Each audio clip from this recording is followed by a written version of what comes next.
Votre attention s'il vous plaît. Cet élément est en français. Contactez-nous pour savoir s'il est aussi disponible en la langue de votre préférence. Veuillez aussi noter qu'il est en audio uniquement, dépourvu de ce fait d'image originaire. À présent, nous vous convions à suivre, depuis christequality.com et évangile-éternel.com, la rubrique Académie biblique de l'évangile-éternel.com. Elle est présentée aujourd'hui par le prophète Jean Bosco Mbombi, ministre de l'Évangile éternel. Recherchez-vous les enseignements du prophète Jean Bosco Mbombi, allez sur christequality.com ou sur évangile-éternel.com/jbmbombi.html. Les enseignements sont disponibles en texte, audio et vidéo. Surtout, ne partez point sans souscrire à l'une de nos chaînes YouTube qui correspond à votre version linguistique. Souscrivez s'il vous plaît. Bonne édification au nom de notre commun Seigneur et Dieu Jésus-Christ. Amen.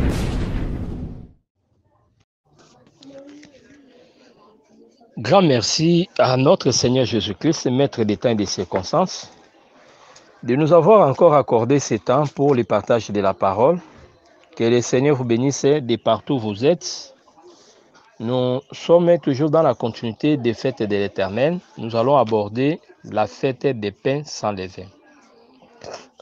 Au fait, la fête des pains sans levain, c'est la fête qui suit la Pâque. Donc nous avons la Pâque. Après la célébration de la Pâque, on doit maintenant célébrer la fête des pains sans levain. C'est ça la pensée de notre bien-aimé l'apôtre Paul lorsqu'il dit dans le livre de 1 Corinthiens chapitre 5, j'aimerais commencer la lecture là-bas. 1 Corinthiens 5, 6 à 8, j'ai fait la lecture au nom du Seigneur Jésus-Christ, même 7 à 8.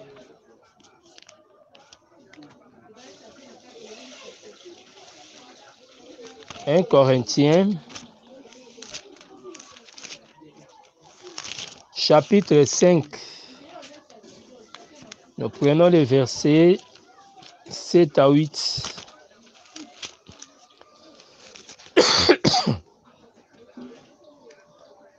Faites disparaître les vieux levains, afin que vous soyez une pâte nouvelle, puisque vous êtes sans levain, car Christ notre Pâque a été immolé.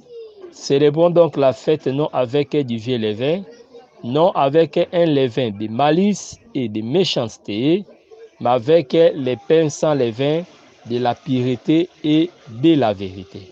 Merci beaucoup. Christ notre Pâque a été immolé. Ça, c'est la fête de la Pâque, la mort de Jésus-Christ. Mais il continue la pensée en disant, célébrons donc la fête. Voyez. Donc, la fête qui est célébrée, c'est ce que nous appelons la fête des pains sans levain. Vous allez remarquer que Joseph était jeté dans la fosse par ses frères. Mais lorsque ses frères vont les jeter dans la fosse, nous disons, c'est la Pâque. Donc, Joseph était l'agneau immolé. Donc, la fosse représentait la mort. Donc, il était la Pâque immolée. Et l'Écriture va ajouter, ils s'assirent pour manger. Ce mouvement-là explique la célébration de la fête des pains sans levain. Donc, c'est ce que dit l'apôtre Paul. Christ, notre Pâque, a été immolé. Célébrons donc. Ils les jetèrent dans les puits. Ils s'assirent pour manger. Merci beaucoup. Alors, je rentre dans les textes de base, Lévitique, chapitre 23. Nous allons prendre les textes de base en rapport avec les fêtes des pains sans levain. J'ai fait la lecture au nom de Jésus-Christ.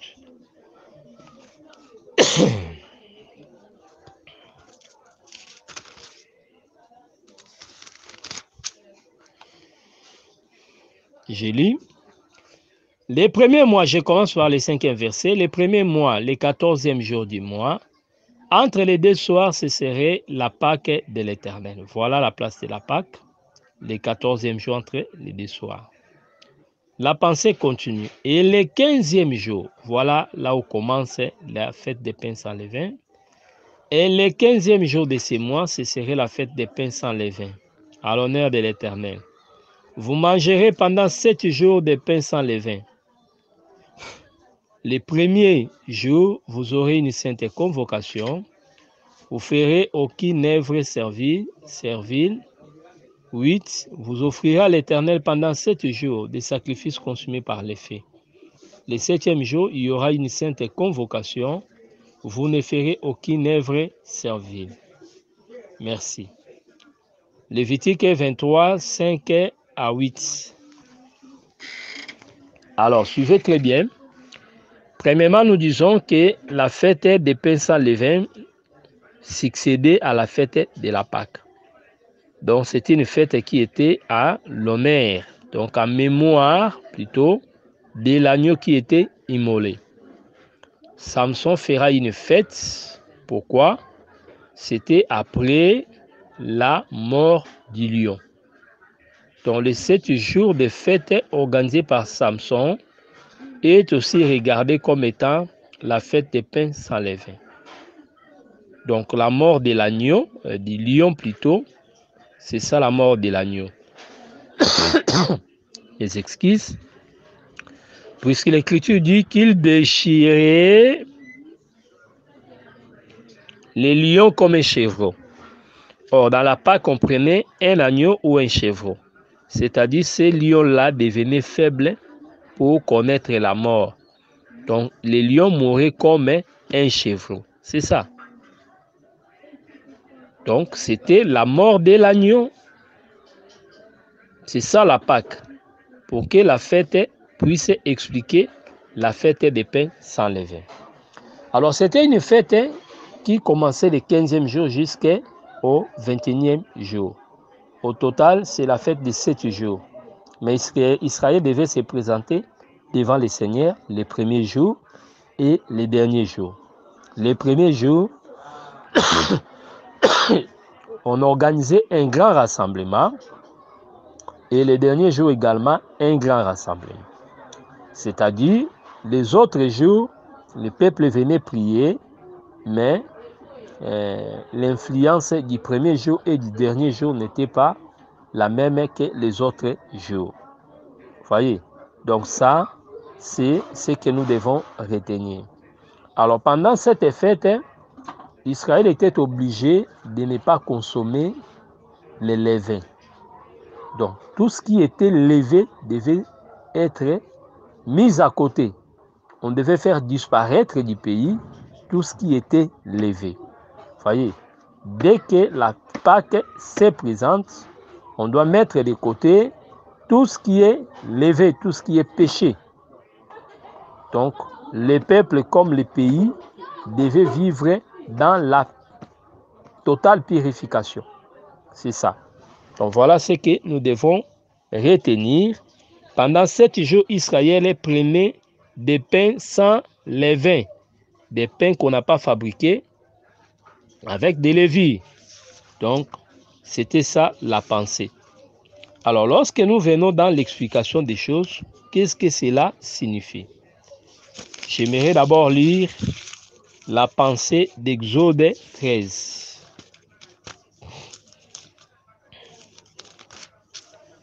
Exode chapitre 13, j'ai lu la pensée du Seigneur en rapport avec la fête des pains sans levain. Je commence par les versets 4. Vous sortez aujourd'hui dans les mois des épis. C'est ça les mois de Nissan, mois des épis. Quand l'Éternel t'aura fait entrer dans les pays des Cananéens, des Hétiens, des Amoréens, des Éviens et des Jébusiens, qu'il a juré à tes pères de te donner, pays où coule le lait et le miel. Tu rendras ce culte à l'Éternel dans ces mêmes mois. C'est le culte là, c'est ça la célébration. Pendant 7 jours, 6e verset, Exode 13, 6, Tu mangeras des pains sans levain. Vous voyez, pendant 7 jours. C'est ça que nous appelons la fête des pains sans levain. La particularité dans cette fête, c'est l'absence de levain dans les pains. Il y aura une fête à l'honneur et le 7e jour, il y aura une fête à l'honneur de l'Éternel. On mangera des pains sans levain pendant les 7 jours. On ne verra point chez toi des pains levés et l'on ne verra chez toi des levains dans toute l'étendue du pays.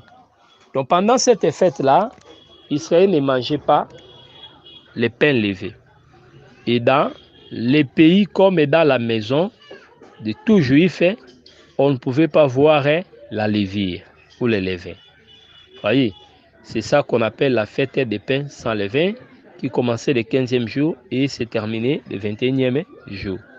Donc le 21e jour après la célébration, chacun pouvait rentrer chez lui. C'est la fin de la fête.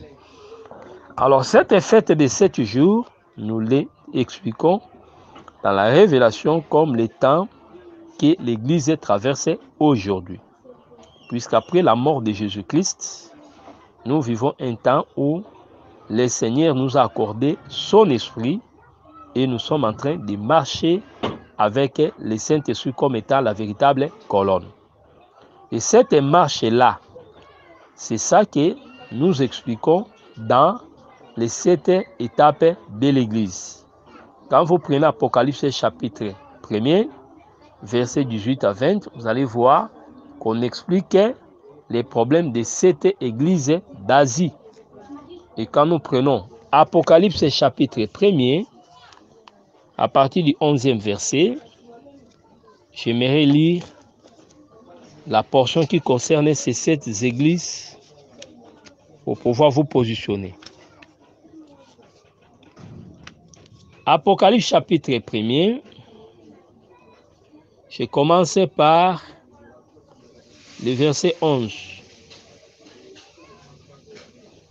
qui disait: ce que tu vois, écris-les dans un livre et envoie-les aux 7 églises, à Éphèse, à Smyrne, à Pergame, à Thyatire, à Sardes, à Philadelphie, à Laodicée. Voilà les 7 étapes de l'Église. Cela ne signifie pas qu'il y a 7 églises. Ephésiens 4, 4 à 5 déclare qu'il y a un seul corps. Donc il y a une seule église.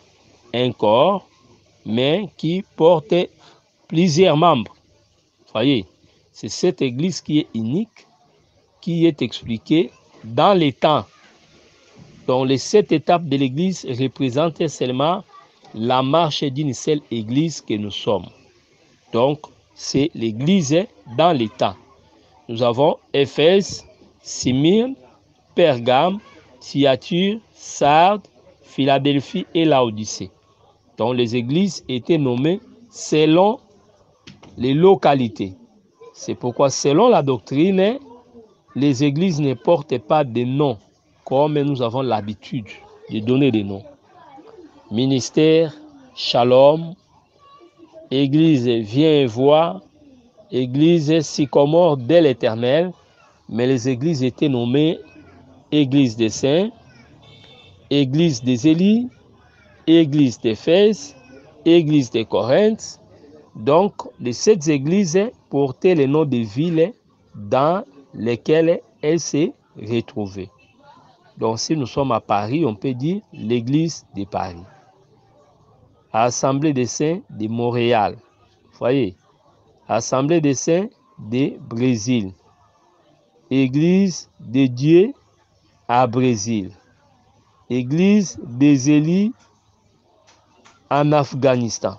Voilà comment est-ce que les apôtres nommaient les églises. Donc, identifier plutôt les églises. Donc, voilà un peu ce que nous devons retenir. Donc, les 7 églises ici représentent une seule église qui marche dans les temps. Donc, les 7 églises ici, nous les comparons avec les 7 jours de la célébration des pains sans levain. C'est pour à la fin, les peuples devaient quitter et rentrer dans l'ère des mers. C'est pour l'Église aussi à la fin de la marche des églises. L'Église doit parvenir à la perfection, c'est-à-dire va vivre l'enlèvement. Mais avant cela, il faut comprendre que l'Église doit marcher et doit célébrer la fête des pains sans levain. Alors, qu'est-ce que cela signifiait quand Israël ne devait pas toucher au levain? Le levain porte beaucoup d'explications,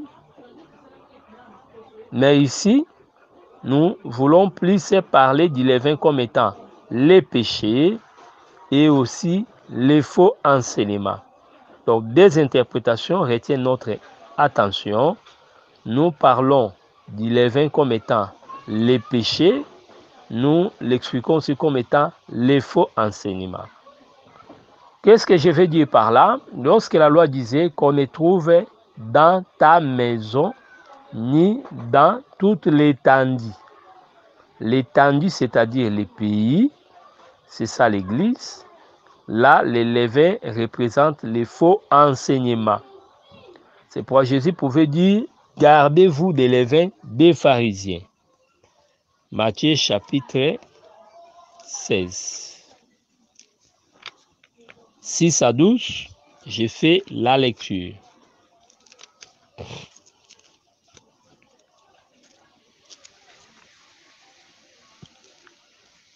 Matthieu chapitre 16.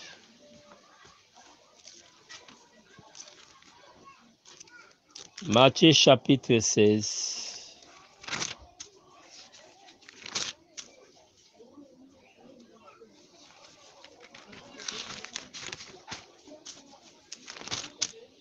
J'ai fait la lecture. Matthieu chapitre 16. Je commence par le verset 6. Jésus leur dit, gardez-vous avec soin des levains des pharisiens et des sadducéens. Verset 7. Les disciples raisonnèrent en eux-mêmes et disaient, c'est parce que nous n'avons pas pris de pain. Jésus l'ayant connu dit, pourquoi raisonnez-vous en vous-même, gens de peu de foi, sur ce que vous n'avez pas pris de pain? Êtes-vous encore sans intelligence? Et ne vous rappelez-vous plus les 5 pains des 5000 hommes? Rappelez-vous plus les 5 pains des 5000 hommes et combien de paniers vous avez emporté? Ni les 7 pains des 4000 hommes et combien de corbeilles vous avez emporté? Comment ne comprenez-vous pas? Ce n'est pas au sujet des pains que je vous ai parlé. Gardez-vous du levain des pharisiens et des sadducéens.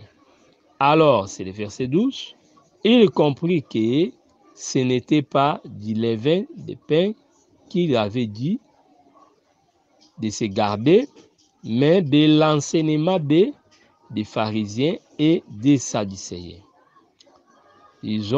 Jésus a parlé 2 fois pour qu'ils puissent comprendre. Pour la seconde fois, ils ont compris. Donc, lorsqu'il a parlé dans la loi, c'est l'énigme, personne n'a compris. Mais lorsqu'il a parlé selon l'esprit, c'est alors qu'ils eurent l'ouverture de l'intelligence.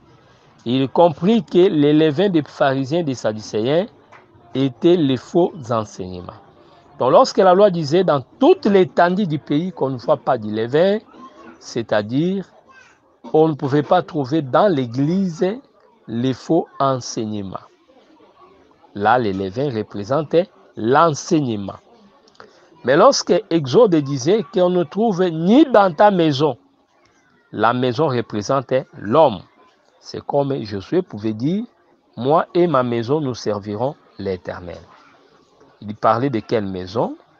Oui, c'était sa maison, sa femme et ses enfants. Mais quand nous interprétons l'écriture, nous disons, moi et ma maison, la maison c'est ce corps ici. Ma maison, c'est là où j'habite, c'est le corps. Donc les corps, c'est la tente dans laquelle nous habitons. Vous comprenez? C'est ça les corps. C'est pour lorsque Dieu disait à Abraham, sors pour voir la postérité, cela montrait seulement que aussi longtemps que Jésus était dans un corps, il ne pouvait pas voir manifester la postérité. Là, je vois la postérité comme Christ, une seule descendance, et j'extrapole pour parler de la postérité comme étant ses descendants. C'est pourquoi il dira, si les grains de blé les meurent, il ne va pas se multiplier. Mais il doit connaître la mort, c'est alors qu'il sera multiplié. Donc c'est clair. Nous comprenons par là que lorsqu'il parlait sur les levains des pharisiens, par rapport à l'étendue, c'est les faux enseignements qu'on ne doit pas trouver dans l'église. Mais par rapport à l'homme, à la maison, il est question du péché. Qu'on ne trouve chez toi, c'est-à-dire dans ta maison, qu'on trouve du levain, c'est-à-dire que la vie du croyant devait être sans péché. Donc lorsque nous sommes dans la fête, on ne doit pas trouver les levains ni dans l'étendue, dans les pays, ni dans la maison. Très très important. La maison représente votre corps. C'est pour notre corps et le temple du Saint-Esprit. Et notre corps doit être gardé pur, doit être exempté du péché. Voyez, c'est pour lorsque l'apôtre Paul va parler sur les problèmes de la Pâque, 1 Corinthiens chapitre 5, il fera allusion à la pâte. Là, la pâte représente la nouvelle vie en Christ. La pâte devient un homme. Voyez, nous avons dit pâte comme étant les faux enseignements, pâte comme étant les péchés, mais ici, la pâte représente l'ancienne vie, la vie d'une personne. Ancienne pâte, c'est l'ancienne vie. Nouvelle pâte, c'est la nouvelle vie. Je lis au nom du Seigneur Jésus-Christ. 1 Corinthiens 5, je commence par le 6e verset. C'est bien à tort que vous vous glorifiez. Ne savez-vous pas qu'un peu de levain fait lever toute la pâte, fait disparaître les vieux levains, afin que vous soyez une pâte nouvelle. Vous voyez?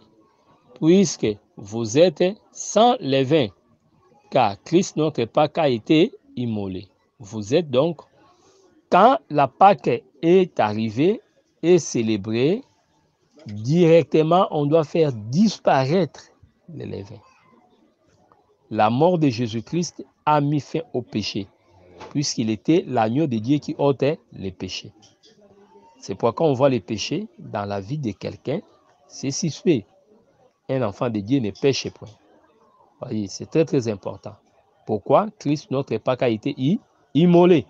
Donc nous sommes déjà entrés dans la fête des pains sans levain. Donc on ne peut plus trouver les faux enseignements dans l'église. On ne peut pas trouver les péchés dans notre vie. Très très important. Donc le ministère de la parole, il doit veiller sur les levains. C'est comme la parabole de l'ivraie, vous allez remarquer, lorsque les gens dormaient, c'est alors qu'on avait mis l'ivraie. Voyez.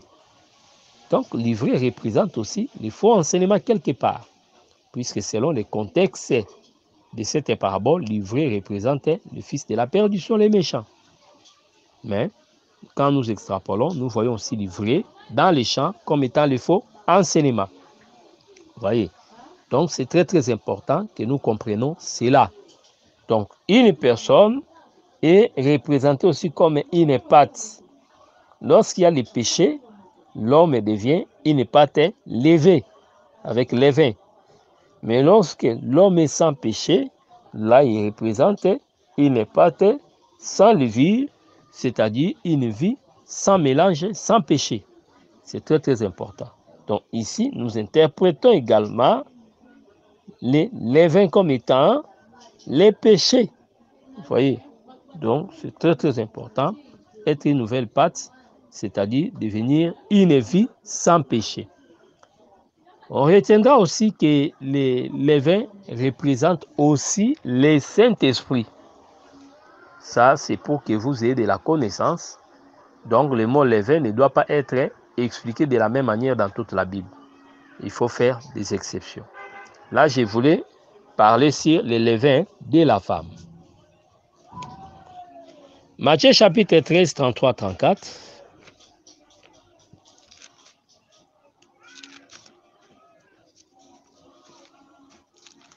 J'ai fait la lecture au nom du Seigneur Jésus-Christ.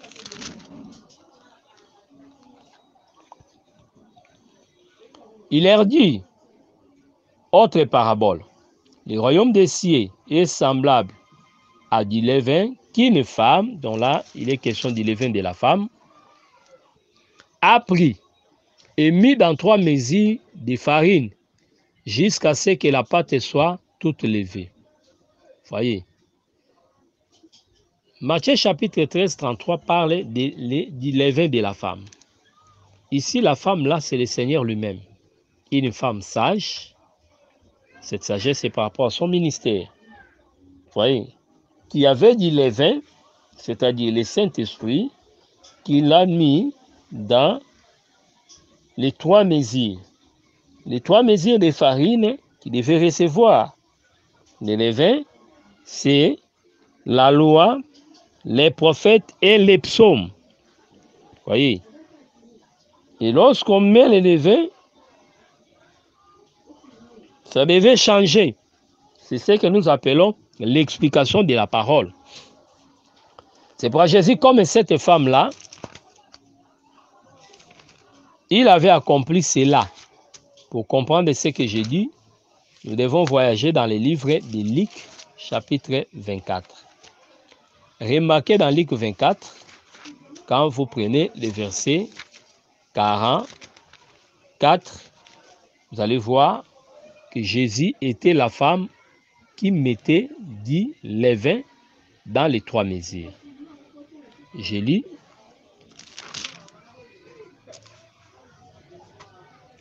Puis il leur dit, c'est ce que je vous disais lorsque j'étais encore avec vous, qu'il fallait que s'accomplisse tout ce qui était écrit de moi dans la loi.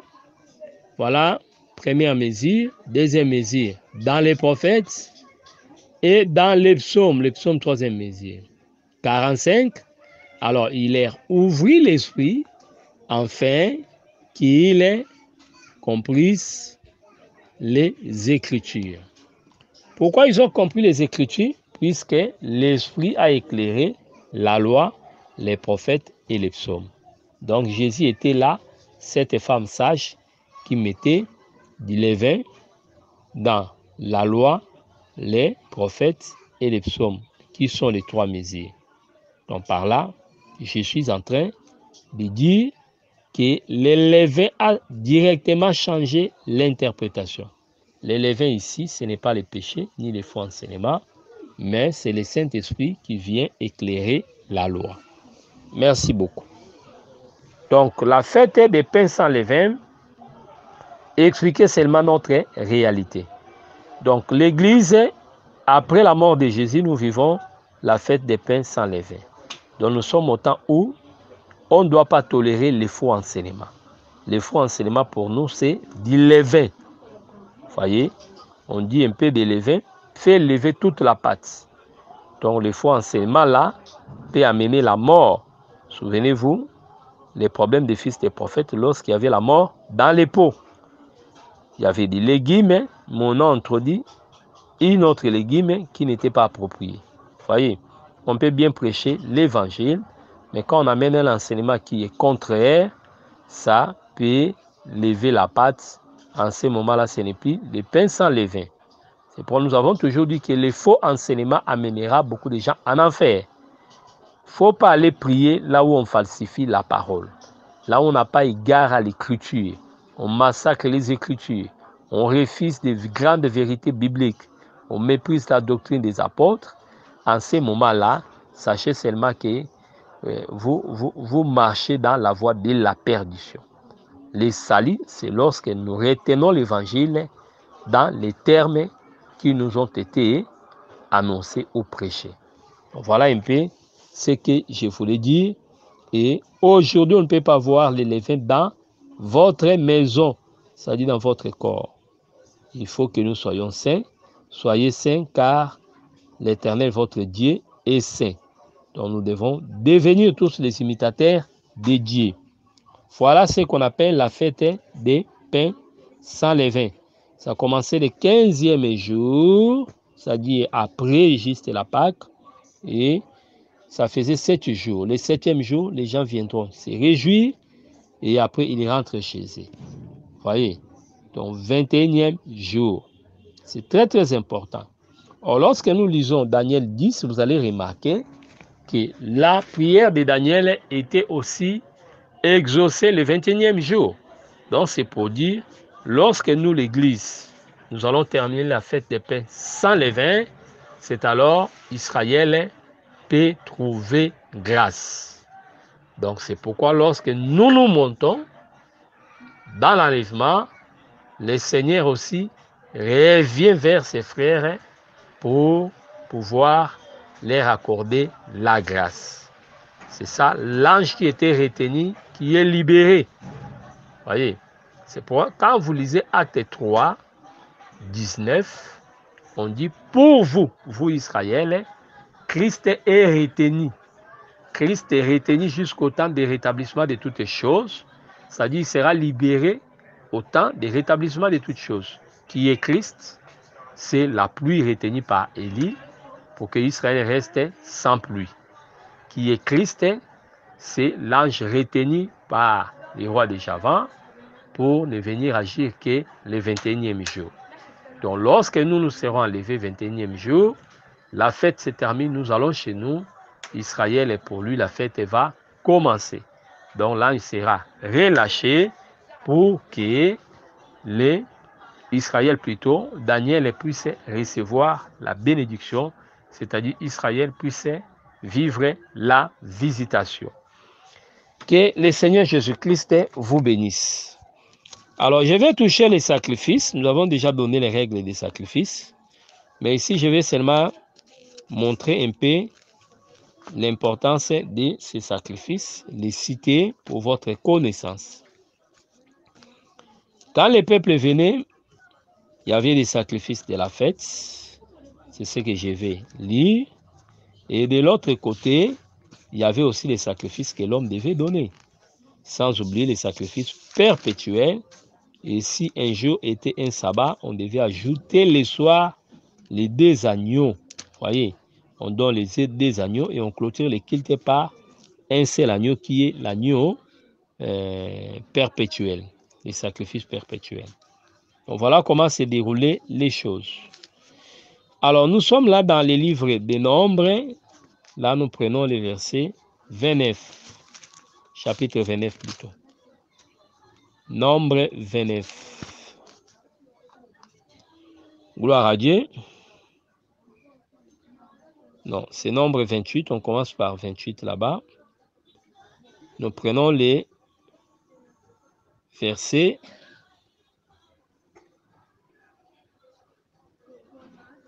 Nombre chapitre 28. Je prends le verset 16. Le premier mois, le 14e jour du mois, ce serait la Pâque de l'Éternel. Nombre 28, 16. Nous descendons jusqu'au verset 25. Le 15e jour de ce mois sera un jour de fête. On mangera pendant 7 jours de pain sans levain. Les premiers jours, il y aura une sainte convocation. Vous ne ferez aucune œuvre servile. Quand on dit vous ne ferez aucune œuvre servile, c'est-à-dire les jours seraient inférieurs. Vous offrirez en holocauste à l'Éternel un sacrifice consumé par les fées. Quels sont ces sacrifices? Des jeunes taureaux, un bélier et 7 agneaux d'un an. Je répète, des jeunes taureaux, un bélier et 7 agneaux d'un an sans défaut. Voyez, vous y joindrez l'offrande des fleurs de farine pétrie à l'huile, 3 dixièmes pour les taureaux, 2 dixièmes pour un bélier et 1 dixième pour chaque des 7 agneaux. Donc ici, retournez dans ce que j'avais donné dans les généralités concernant les règles des sacrifices. Alors, on retiendra que lorsque on faisait les sacrifices, il y avait les autres sacrifices qui l'accompagnaient. Vous avez par exemple l'agneau qui est un sacrifice animal, les veaux, les taureaux, la vache, les moutons, la chèvre. Alors, ça c'est les sacrifices animaux. Mais il y avait les sacrifices végétaux qui devaient l'accompagner. C'est là où nous parlons sur les pains. Et il y a aussi les ablutions, plutôt les libations. Donc c'est très très important. Les libations, c'est le fait de verser les liquides par terre. Quand on répand un liquide à terre, on fait la libation. Vous voyez? Donc lorsqu'on faisait la libation, la terre devenait la bouchée de Dieu. Donc c'est très très important. C'est la terre qui devait honorer les sacrifices. Alors, remarquez ici, on sacrifiait des jeunes taureaux, on sacrifiait un bélier et 7 agneaux. Voyez. Mais pourquoi ces animaux? Nous l'avons déjà dit, on peut toujours répéter. Lorsque nous parlons des taureaux, nous voyons Christ. Voyez, l'effort. L'homme est fort, l'homme est vigoureux. Voyez, puisque un taureau a la capacité de féconder plusieurs femelles. Donc Jésus-Christ, avec la force, le souhait du Seigneur sur lui rendait la nature du taureau. Il devenait fort. Voyez, comme un bélier, c'est lui qui nous a substitué, nous a remplacé. Genèse chapitre 22, Isaac était sauvé puisque le bélier avait pris sa place. Et l'agneau que nous voyons là-bas représente seulement Christ comme un prophète. Voyez, comme un innocent qui devait porter nos péchés. Très très important. Donc dans chaque animal, nous voyons la nature de Christ. Ça c'était la loi, mais pour nous les sacrifices, c'est Christ la parole. Voyez, après la croix qui est Jésus-Christ, Jésus-Christ c'est la parole. Donc, on sacrifiait depuis le premier jour jusqu'au 7e jour. On faisait ces sacrifices. Nous disons dans l'interprétation des Écritures que Christ comme sacrifice, les sacrifices aujourd'hui, c'est la prédication. C'est pour remarquer très bien, lorsque dans les programmes des 70 semaines, nous sommes dans Daniel 9 et 27, on dit qu'au milieu de la semaine, il fera cesser les sacrifices et l'offrande. Alors, plusieurs personnes sont dans la confusion puisqu'ils pensent à un culte charnel qui devait être arrêté. Non. Lorsqu'on empêchera aux deux témoins de ne plus prêcher, lorsqu'on les arrêtera pour les tuer, c'est-à-dire leur voix ne se fera plus entendre. La prédication qu'ils apportaient, c'était ça, là, le message, c'était ça, l'offrande. Cette prédication-là, c'était ça, les sacrifices. Donc, mettre fin au sacrifice et à l'offrande, c'est mettre fin à la prédication. C'est pourquoi les 7 lettres telles qu'écrites, chaque lettre, chacune des lettres, c'est pour une église. Vous voyez, donc les messages pour chaque église, nous disons aussi, c'est ça, les sacrifices. Vous voyez, c'est pourquoi il n'y a pas plusieurs messages, mais c'est les mêmes. C'est pourquoi les sacrifices qu'on a donnés durant les 7 jours, c'était la même chose. Chaque jour, c'est la même. C'est pourquoi Colossiens 4, 16 dit, lorsque cette lettre sera lue chez vous, il faut que ça soit lu aussi à Laodicée. Et la lettre de la Laodicée puisse aussi servir aux Colossiens. C'est-à-dire, à vrai dire, les messages restent uniques. Un seul message pour tout le monde. Ce que Dieu a dit aux Corinthiens, cela nous concerne aujourd'hui. Et ce que Dieu nous a dit, cela les a aussi concernés. Il n'y a pas des évangiles, un seul évangile. C'est ça la réalité. C'est pourquoi vous allez remarquer la modalité ou les sacrifices offerts durant les 7 jours. Chaque jour, on donnait les mêmes offrandes. C'est comme Israël qui mangeait la manne. Chaque jour, c'était la manne de la même qualité. Donc, l'évangile que nous prêchons n'est pas modifié et ne subit pas de modifications. Ce qui était prêché par les pierres, c'est ce que nous prêchons aujourd'hui. Donc, chaque jour, il y avait des taureaux, il y avait un bélier, un agneau. Quand vous revenez deuxième jour, même sacrifice. C'est-à-dire jusqu'à ce que Jésus viendra, nous prêcherons la même chose, les mêmes évangiles. Voilà ce qui est caché, les mêmes sacrifices qu'on donnait chaque jour. Que le Seigneur vous bénisse, que ce message apporte la crainte en vous, que ce message vous rapproche de plus de l'Éternel, comme un gardien dans le temple de Dieu, dans l'église du Seigneur, comme un ancien, comme un ministre, veillez sur la doctrine, puisque nous sommes dans la fête des pains sans levain. Le faux enseignement, c'est du levain, que le peuple soit gardé de cela. Si hier il y avait des pharisiens, aujourd'hui nous avons des médiocres, des vaches maigres, des faux prophètes qu'on regarde aussi aujourd'hui comme étant les pharisiens. Il faut garder l'Église contre tout ce qu'ils disent, tous ces vents qui proviennent de part et d'autre, des États-Unis, des Nigeria, tout ce qui nous provient de l'Europe, des cultes occultes, tout ce qui nous provient des Indes, de la Chine, du Japon, Maïkari, toutes ces histoires-là, les faux cultes, il faut garder le peuple contre cela. Et il faut toujours prêcher, insister sur la sanctification, puisque la Bible dit nous sommes une nouvelle pâte sans levain. C'est-à-dire, un enfant de Dieu doit vivre la pleine consécration, la sainteté, une vie sans péché. C'est ce qui explique l'absence du levain dans la maison du juif. Que le Seigneur Jésus-Christ vous bénisse. C'est les vôtres, les prophètes Jean Bosco, Mbompi. Notre contact c'est plus 243 89 541 88 90. Que Yehoshua HaMashiach vous bénisse.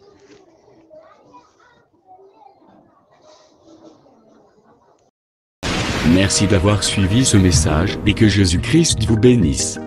Si vous avez une question à l'intention de l'homme de Dieu, si vous voulez que l'homme de Dieu prie pour vous, si vous voulez vous confier à l'homme de Dieu, ou si vous voulez tout simplement bénir l'homme de Dieu, contactez-le directement si ses coordonnées sont disponibles depuis sa page. Sinon, contactez-nous et nous lui transmettrons vos préoccupations. N'oubliez pas de faire un tour à notre page évangélisation pour voir en quoi vous pouvez vous rendre utile à Christ par cette œuvre. Que Dieu vous bénisse tous. Amen. ChristQuality.com. Les cieux en un clic de la souris. Évangile-éternel.com, le site de l'Évangile éternel. Christ Equality Fondation, équilibrer la manne ramassée dans le désert de sorte que chacun ait un numéro. Branchez-vous sur ChristEquality.com ou sur évangile-éternel.com et vous attendra au rendez-vous. La radio mondiale évangile-éternel.com, enseignement non-stop. La télé prophétique évangile-éternel.com TV, enseignement quantique et documentaire biblique. L'église virtuelle, assemblée et culte de prière des saints, en ligne et en direct. La rubrique Pasteur et thème. Retrouvez tous les ministres de l'Évangile éternel, en vidéo, audio et texte. La rubrique Bible révélée, explication prophétique de la Bible, mot à mot. La rubrique Questions et réponses, expose les réponses des ministres à vos questions difficiles et compliquées. La rubrique Prophétie et actualité, décrypte pour vous l'actualité, en rapport avec les prophéties bibliques. La rubrique Aréopage, ouvre à tous, et sans censure, le libre débat et exposition contradictoire. Évangile-éternel.com démystifie au moyen de l'enseignement, des erreurs, des fausses religions, églises, doctrines et philosophies. Nos enseignements confrontent l'apostasie et les idées préconçues pour vous attacher à la saine doctrine. Vous y trouverez de l'exhortation, du réconfort spirituel et de l'incitation à vous sanctifier. Sur évangile-éternel.com, sollicitez une requête de prière, et les ministres et plusieurs implieront pour vous. Retrouvez des cantiques chantés par des saints et des cantiques instrumentaux. Venez y apprendre d'autres langues à travers la Bible audio multilingue. Les enseignements sont en toutes les langues. évangile-éternel.com, le site de l'Évangile éternel.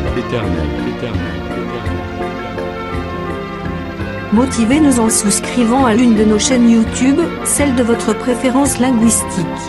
Et venez évangéliser avec nous en partageant, autant que faire se peut, notre site web, nos YouTube channels ainsi que toutes nos publications. Merci de le faire et que Jésus-Christ notre commun Seigneur et Dieu vous bénisse tous. Amen. christequality.com. Les cieux sont à la portée de votre main, juste par un simple clic de la souris. Christ Equality Fondation, équilibrer la manne ramassée dans le désert de sorte que chacun ait un aimé.